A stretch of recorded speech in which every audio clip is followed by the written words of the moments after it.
Teri, mambo? Poa. Wanakuita nani? Sauda. Okay, Sauda. Ulishawahi kuwa na ex-boyfriend? Ya, nishawahi kuwa naye. Okay, na upo naye, yani yupo ambaye ni ex-boyfriend wako? Ya, yupo. Ni kauli gani nzuri ambayo unaikumbuka kutoka kwa ex-boyfriend wako? Kauli nzuri naikumbuka ni kwamba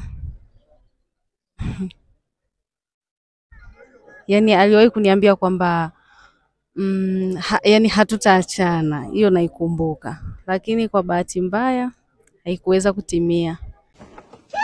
Sorry.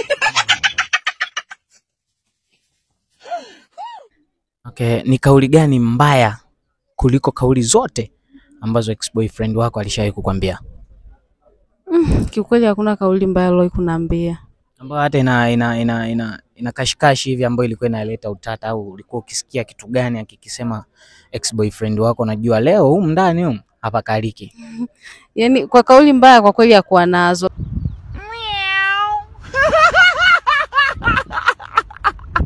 Labda tu yani alikuwa na tabia fulani hivi ambazo mimi yani zilikuwa zinanikera mimi binafsi. Kwa hiyo lakini kwenye upande wa kauli hakuwa na kauli mbaya, lakini kwa tabia yani alikuwa na tabia fulani kwamba yani hataki yani hata uongee na mtu mwingine, akikuta labda na umekaa na mwanaume mwingine unaongea naye tu mnapiga stori za kawaida, yeye anakasirika, umeona? Na kuna wakati anaweza akaamua kwenda kugombana na yule mtu, umeona? Kwa hiyo hicho ni kitu ambacho nilikuwa sikipendi sana kabisa kutoka kwake.